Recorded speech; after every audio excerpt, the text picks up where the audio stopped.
चल गया हमें। ठीक है, so next topic is middle term in binomial expansion.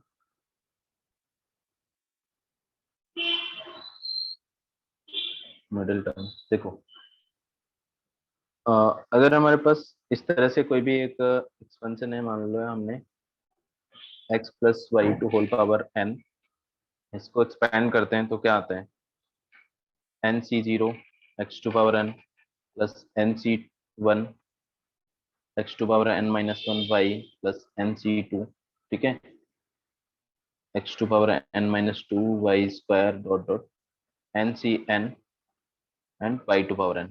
इसमें नंबर ऑफ टर्म्स कितने होते हैं n प्लस वन। ठीक है, तो अगर हमें मिडिल टर्म फाइंड करना हो तो ये जानना जरूरी है कि n हमारा इवन है या ऑड है, मतलब नंबर ऑफ टर्म ऑड है या इवन है। ठीक है, तो सबसे पहले ऐसे समझ लो कि मान लो नंबर ऑफ टर्म्स इवन है, तो इवन मान लो 4 टर्म्स है, t1 t2 t3 t4 t5 and t6, 6 terms है। तो 6 टर्म्स में तो मिडिल टर्म आपके सिंगल कोई मिडिल टर्म नहीं आ रहे, इसमें तो 2 मिडिल टर्म आ रहे हैं। ये देखो, क्योंकि स्टार्टिंग से 2 छोड़ दो और लास्ट से 2 छोड़ दो तो ये मिडिल टर्म है, दोनों मिडिल टर्म है। यही अगर नंबर ऑफ टर्म्स इवन होता है आपके पास, ठीक है, मान लो यहाँ पर नंबर ऑफ टर्म्स इवन होता, 7 टर्म्स होते हैं, 7 टर्म्स होते तो मिडिल वाला आप इजिली पहचान सकते हो कौन सा होगा, t4। Yes sir. ठीक है, तो हमें ये जानना जरूरी है कि n इवन है या ऑड है। ठीक है, देखो इसमें लिखेंगे first case if n is even. ठीक है, इफ n इज इवन तो नंबर ऑफ टर्म्स कितने हो जाएंगे, ऑड हो जाएंगे। अगर n आपका इवन है तो n प्लस वन क्या होगा, ऑड होगा। ठीक है, तो n plus then only one middle term, फिर तो ऑड हो जाएगा तो एक मिडिल टर्म आएगा। ठीक है, ओनली वन मिडिल टर्म, और वो टर्म क्या होगा आपका t। आप देखो n प्लस वन टर्म हो गए, total n plus one term हो गए और ये ऑड है।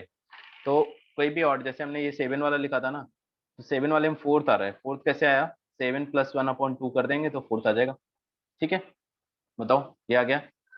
तो इसके लिए हम क्या करेंगे, n+1 डिवाइड बाई टू, तो इसको अपन डायरेक्टली ऐसे भी लिख सकते हैं n/2 प्लस वन टर्म। ठीक है,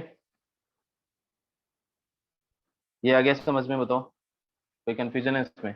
जो एक मिडिल टर्म होगा, अगर नंबर ऑफ टर्म इसमें n इवन है, मान लो कि आपका n 6 है, इफ n इक्वल टू 6, तो नंबर ऑफ टर्म्स कितने होंगे, 7। 7। मिडिल टर्म क्या आएगा, मिडिल टर्म देखो अपन निकालेंगे तो ये क्या आ जाएगा t6/2 प्लस वन, मतलब ये कितना आ गया t4। सही है, तो आपको ये ध्यान रखना है कि जो इवन होगा n, तो क्या आएगा n/2 plus one, t n/2 plus one आ जाएगा। ठीक है, कर लोगे, बताओ। इसी तरह यस सर। दूसरा केस अगर जो होगा केस 2,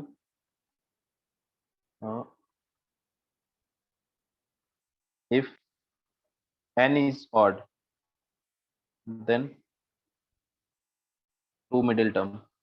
अब देखो टू मिडिल टर्म क्यों होंगे, n ऑड है तो नंबर ऑफ टर्म्स तो इवन हो गए, एक्सपेंशन में नंबर ऑफ टर्म इवन हो गए, तो टू मिडिल टर्म्स आएंगे। कौन कौन से होंगे, n ऑड है तो देखो हमारे पास n+1 टर्म्स हो गए, n+1 टर्म हो गए, तो एक तो आपका क्या आ जाएगा, अब ऐसे समझ लो ऊपर जो मैंने एग्जांपल दिया था इसमें 6 टर्म थे, 6 टर्म थे तो आपका क्या आ रहा था, एक तो 6/2 एंड 6/2 प्लस वन, इस तरह से एक आपका थर्ड टर्म हो गया, एक फोर्थ टर्म हो गया। तो ये क्या आ जाएगा यहाँ पर मिडिल टर्म t। तो इसमें भी हम यही करेंगे n+1 डिवाइड बाई टू। ठीक है, and n+1 divide by two plus one, तो इसको अपन ऐसे लिख सकते हैं कि n+3/2। ये समझ आ गया क्या, 2 पॉइंट। तो यहाँ पे जो नंबर ऑफ टर्म होंगे n+1 होंगे, तो मिडिल टर्म क्या आ जाएगा n+1/2 and n+2 1 divide by 2 plus 1, ऐसे लिख सकते हैं, 2 मिडिल टर्म यस आ सर। जाएंगे। ठीक है, तो ऐसे फॉर्मूले याद रखने की जरूरत नहीं है। अब तो ऐसे जो नंबर लिखा रहेगा, जैसे मान लो पावर 34 है, तो हम समझ जाएंगे कि उसमें मतलब नंबर ऑफ टर्म्स 36 होंगे। अगर 34 है तो 35 होंगे, 35 होंगे तो मिडिल टर्म क्या आ जाएगा, +1 डिवाइड बाई 2 कर देंगे इसमें डायरेक्टली, तो 18 टर्म हो जाएगा मिडिल टर्म। ठीक है, बात समझ में आ गई? चलो देखो, तो कब 2 मिडिल टर्म होंगे, कब एक मिडिल टर्म होगा, जब n इवन होगा तो सिंगल मिडिल टर्म आएगा, जब n ऑड होगा तो डबल मिडिल टर्म आएंगे। ठीक है, क्वेश्चन लिखेंगे यहाँ पर, एक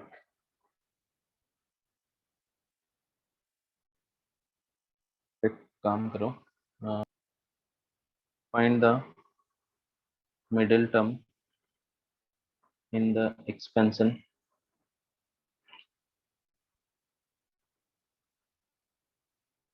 of x plus 1 upon 2 upon x to whole power 18। पहला टर्म, पहला क्वेश्चन ये हो जाएगा।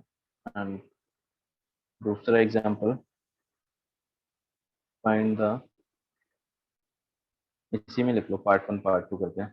ठीक है, ये पार्ट 1 हो गया, एंड सेकेंड आपका पार्ट 2, x प्लस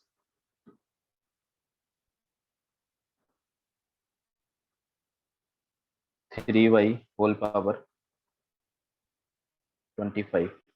ठीक है, इन दोनों में मिडिल टर्म बताना है आपको, क्या क्या आएंगे, कैलकुलेट नहीं करना है पूरा, बस एनसीआर के फॉर्म में बता देना। बताओ फिर फर्स्ट वाले में क्या आ रहा है हमारा मिडिल टर्म। हाँ, नंबर ऑफ टर्म, तो हमारा मिडिल टर्म क्या होगा यहाँ पर, T18 डिवाइड बाई 2 प्लस 1। ठीक है, 10, T10। ठीक है, तो इसको जब हम लिखेंगे तो ये आ जाएगा 18C10 x to power 8 and 2 upon x to power 10। This will be 10 18C10 and 2 to power 10 into x to power -2। ठीक है, ये बन गया मिडिल टर्म। Yes sir. बताओ, यही आ रहा है सबका? ओके, इस वाले में देखो क्या आएंगे मिडिल टर्म आपके, दो मिडिल टर्म होंगे। एक तो 25 plus 1 divide by 2 and 25 plus 1 divide by 2 plus 1, so this is T13 and T14। ठीक है, तो 13 आ जाएगा 25C13 x to power 12 and 3y to power 13 and 25C4। अच्छा, ये मैंने गलत लिख लिया है ना, आर यहाँ पर देखो, क्योंकि हमने इसको ना ऐसे लिखते हैं T9+1। ठीक है, तो यहाँ पर 9 लेंगे, मैंने ये गलत कर दिया। ठीक है, आप लोग भी ध्यान रखना इसको। ठीक है, T10 को अपन डायरेक्टली R10 नहीं रख सकते ना, ये ऐसा बनेगा 9 एंड 9, तो ये आ जाएगा आपके पास 10C9 2 टू पावर 9। ठीक है, क्या गलत हो रहा था, समझ आ गया ना? बताओ, कि yes R yes plus sir. One लिखते हैं ना यस अपन, सर। तो यहाँ पर हम क्या लेंगे फिर, ये आ जाएगा आपका 12 and this will be 13 and this power will be 12, और ये हो जाएगा आपका 13 and x to power 12 and 3y to power 13। ठीक है, ये टर्म बनेंगे। बताओ, यही आएंगे क्या? नेक्स्ट क्वेश्चन ये वाला नोट करो, the coefficient of the middle term in the binomial expansion in power of x of 1 plus alpha x to whole power 4 and 1 minus alpha x whole power 6 is the same. Okay, is same if alpha equals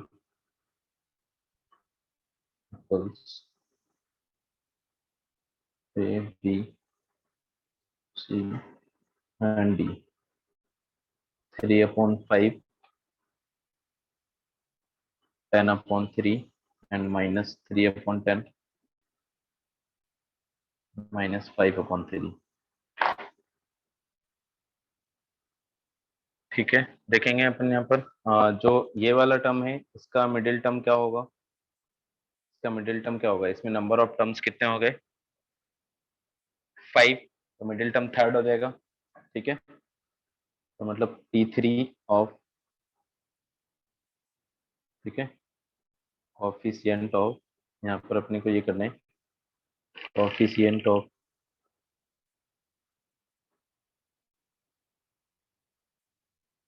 T3 of plus alpha x to whole power 4 equal to, और इसका middle term क्या आएगा fourth. ठीक है, क्योंकि number of term 7 हो जाएंगे तो मिडिल टर्म 4 हो जाएगा। तो coefficient of T4 term 4 of 1 minus alpha x to whole power 6, तो यहाँ से क्या आ जाएगा 4C2। ठीक है, 4C2 एंड अल्फा एक्स का whole square equal to, and this will be 6C, fourth term निकालना है ना, तो T 6C3 and minus alpha x, okay, to whole power 3। ठीक है, तो x तो हटा देंगे, हम कोफिशिएंट देखना है सिर्फ अपने को ना, कोफिशिएंट देखना है। तो ये क्या आ जाएगा 4C3, तो 4 × 3/2 alpha square equal to, and this will be -6 × 5 × 4 divide by 3 × 2 and alpha cube. तो एक अल्फा स्क्वायर इधर कैंसिल हो जाएगा, 4 ये कैंसिल कर देंगे अपन यहाँ से। ठीक है, एंड 6 ये कैंसिल हो गया, क्या बच रहा है आपके पास, देखो अल्फा इक्वल टू -3/10। सही है, ये आ रहा है सबका, Yes, sir. बताओ। ठीक है, सिर्फ Yes, कॉफिशिएंट correct. अपन देखेंगे यहाँ पर, कॉफिशिएंट्स के लिए बोला गया है, तो चलो ठीक है। Next question, the sum of the real values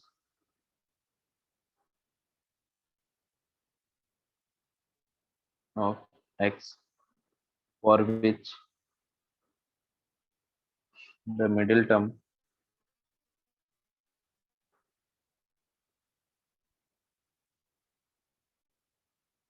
in the binomial expansion of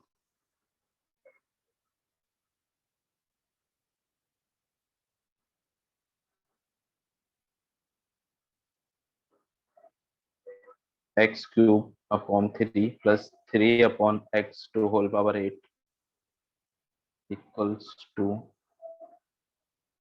5670 is। ठीक है, आपको real sum of real values find करना है of x, option A, B, C and D. 0, 6, 4, 8।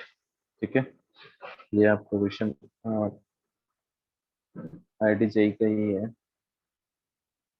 Previous year का 2019 का है। ठीक है, ट्राई करो इसको। देखो, तो इसमें मिडिल टर्म क्या होगा, नंबर ऑफ टर्म्स तो 9 हो जाएंगे। ठीक है, मिडिल टर्म अपन क्या आ जाएगा फिफ्थ टर्म। ठीक है, फिफ्थ टर्म होगा T5। ओके, अब हम देखेंगे T5 निकालेंगे, इसका T5 जो आ रहा है आपका, तो T5 क्या होगा 4 + 1 equal to 8C 4 and x cube upon 3 to whole power 4 and 3 upon x to whole power 4 equal to क्या दिया हुआ है आपको 5670। ठीक है, तो इसको कैलकुलेट करेंगे हम, ये बन जाएगा आपका 8 × 7 × 6 × 4 डिवाइड बाई 4 3 2 1 इक्वल टू, अब यहाँ पे देखो 3 टू पावर तो बैलेंस हो गई, क्योंकि नीचे 3 टू पावर 4 है, ऊपर भी 3 टू पावर 4 है, और ये आपका क्या हो जाएगा x to power 8 only equal to 5670। इसको हम सॉल्व करेंगे, तो 4 ये कैंसिल हो गया, 6 से ये कैंसिल हो गया, एंड आपका सिर्फ 8 और 7 बच रहे हैं। ठीक है, यही बच रहा है ना। ठीक है, सर तो 81 आ जाएगा सर, कैंसिल करके। x to power 8 equal to 80 बना रहे हैं। Yes yes sir. सर। ठीक है, तो ये इक्वेशन यस आपकी सर। बन गई x to power 8 minus 81 equal to 0, 8 degree की इक्वेशन बन गई। अब इसके हम सम ऑफ रूट्स देखो, मैंने क्या बोला था, sum of the real values of x। तो इसकी जो x की रियल वैल्यूज होंगी उस सबका सम, तो एक तरह से आप इसके 8 रूट होंगे। ठीक है, alpha 1 alpha 2 alpha 3 dot dot ऐसे अल्फा 8 तक। तो sum of real values, sum of all real values of x equal to क्या हो जाएगा, 0, क्योंकि x टू पावर 7 वाला कोफिशिएंट यहाँ पर 0 है, तो सम ऑफ रूट्स 0 हो गया। ठीक है, इजी क्वेश्चन है, बहुत मुश्किल तो नहीं है, इजी क्वेश्चन है। क्वेश्चन यस सारे सर। इजी आते हैं, बस यही है कि मतलब कोई सिंगल टॉपिक से नहीं आता, मतलब ज्यादातर 91 क्वेश्चन ऐसे होंगे जो आपका एक दूसरे टॉपिक का होगा, उसमें कुछ और मिक्स होके आएगा। ठीक है, तो मतलब सारी चीजें आपको आनी चाहिए। ठीक है, चलो next topic is middle term. तो फिर कर लोगे मिडिल टर्म से रिलेटेड क्वेश्चन। Yes sir. ठीक है, next topic is greatest binomial coefficient. लेकिन सर जैसे हाँ आपने बोलो। x7 वो 0 है, तो सर वो तो सर सारे रूट्स का हाँ सम है ना सर, उसमें इमेजिनरी भी इंक्लूड होंगे।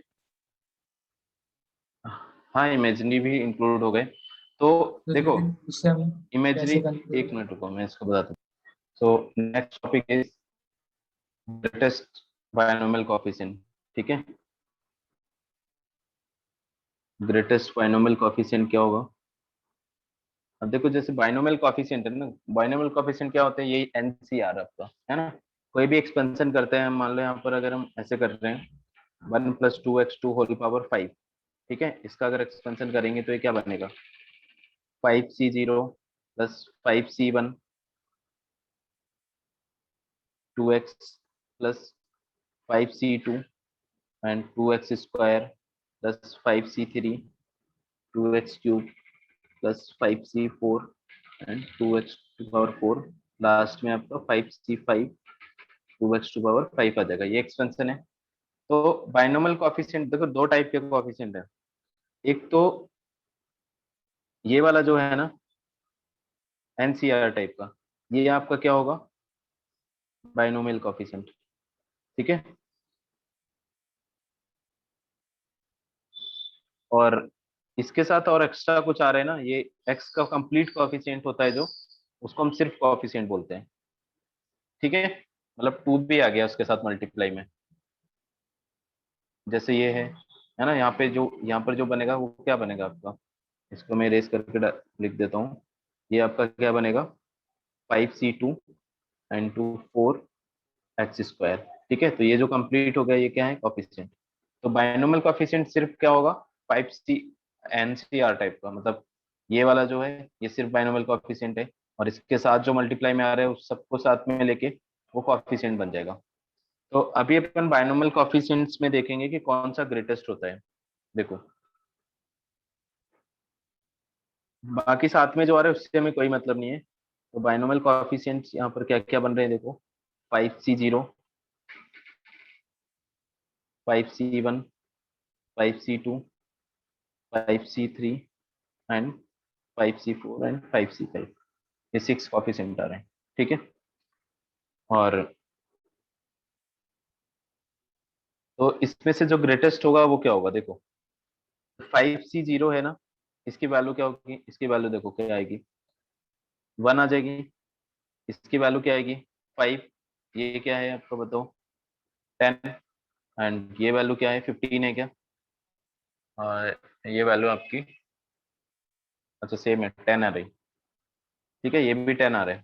ठीक है, और ये क्या आएगा, 5, और ये 1। तो बाइनोमियल कोएफिशिएंट्स में हमें एक पैटर्न दिखेगा। वो पैटर्न क्या है कि पहले वैल्यू इंक्रीज होती है, उसके बाद एक जो मिडिल में होता है वो सबसे मैक्सिमम आता है, फिर डिक्रीज होने लग जाता है। तो अपन ये बोल सकते हैं less than 5c1 less than 5c2, और ये तो सेम आ रहे हैं ना दोनों, 5c3, और फिर 5c4 इससे छोटा देन 5c5। ये चीज समझ आई। तो किसी में भी ये ऐसे ही रहेगा, मतलब मिडिल में मैक्सिमम होगा और लास्ट वाला जो होगा वो पहले वाले के बराबर होगा, मतलब ये दोनों इक्वल होंगे। तो सबसे मिनिमम कहाँ होंगे, बॉर्डर पे, मतलब दोनों साइड बाउंड्री पे मिनिमम होंगे। और ग्रेटेस्ट जो कोफिशिएंट होगा वो कौन सा होगा, मिडिल वाला। ठीक है, तो यहाँ पर अपन एक चीज लिख सकते हैं, हाँ, नोट करके, इन एनी बाइनोमियल एक्सपेंशन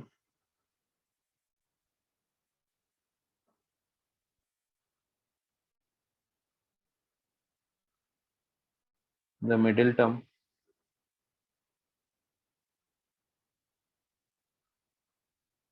ठीक है, मिडिल टर्म या टर्म्स एक से ज्यादा भी हो सकते हैं, हैज ग्रेटेस्ट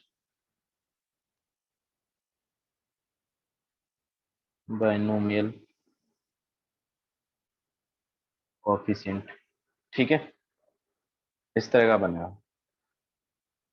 तो जैसे ये एन सी जीरो है, ठीक है, और एन सी एन है, इसके बीच में अगर आपका एन इवन रहा, एन मान लो एन हमारा इवन है, तो मिडिल नंबर ऑफ टर्म्स कितने होंगे, एन इवन होगा तो चलो ऑड वाला करेंगे पहले, है ना। इसके लिए इफ एन ऑड है हमारा, तो ये क्या बनेगा, ऐसे इंक्रीज होते जाएंगे जैसे बीच में दो दो टर्म सेम आएंगे, और वो सेम कौन से होंगे, एक तो आपका n C n plus one by two, ठीक है, okay, n C n minus one by two और n C n plus one by two, ये दो सेम होंगे बीच वाले। अगर एन हमारा ऑड है तो नंबर ऑफ टर्म कितने होंगे, इवन होंगे। इवन होंगे तो दो मिडिल टर्म आएंगे, एक तो ये वाला और एक ये वाला, ये दोनों जो कॉफिशिएंट है ये सेम बनेंगे। और इसी तरह इफ एन इवन है तो नंबर ऑफ टर्म ऑड होंगे, तो एन सी जीरो और एन सी वन के बीच में ऐसे इंक्रीज होगा और फिर डिक्रीज होगा, तो मिडिल वाला जो टर्म होगा N C N by two, ये क्या होगा, मैक्सिमम होगा। ठीक है, बताओ आगे क्या समझ में। Yes sir. ठीक है, तो आपको ऐसे बोला जाएगा कि यहाँ पर मैं क्वेश्चन लिख देता हूँ, फाइंड 50 सी आर मैक्सिमम, इसकी मैक्सिमम वैल्यू बताओ। ठीक है, find 57 C R maximum, and third find 58 C R minimum, and fourth one find 40 C R minimum. तो बताओ मैक्सिमम क्या होगा, पहले वाले केस में मैक्सिमम क्या वैल्यू आएगी, मिडिल टर्म पे मैक्सिमम आएगी, तो 25, मतलब जो आर 26। इसका 25, ठीक है, नहीं 25 और 26 नहीं आएगा। हाँ, यहाँ पर देखो एन इवन वाला है ना, तो सिर्फ एक मिडिल टर्म आएगा ना, ये वाला। देखो मिडिल टर्म से यहाँ पर मतलब इस देखो इसमें जो मैंने मिडिल टर्म बताया ना आपको, और उसमें उसमें क्या फर्क हो गया, मिडिल टर्म में जब हम टर्म्स लिखते हैं ना तो वो ऐसे टी एन प्लस वन करके लिखते हैं, बट यहाँ पे कॉफिशिएंट लिख रहे हैं ना, तो कॉफिशिएंट अपन डायरेक्टली देख लेंगे, n C N by two या n C N by two minus one, मतलब n n minus one by two या n plus one by two. तो इसमें मिडिल वाला क्या बन रहा है हमारा, 50 है, 50 ऊपर लिखा हुआ है तो नीचे 25 पे ये मैक्सिमम बनेगा। ये वाला मैक्सिमम कब बनेगा, जब हम 57 सी, बताओ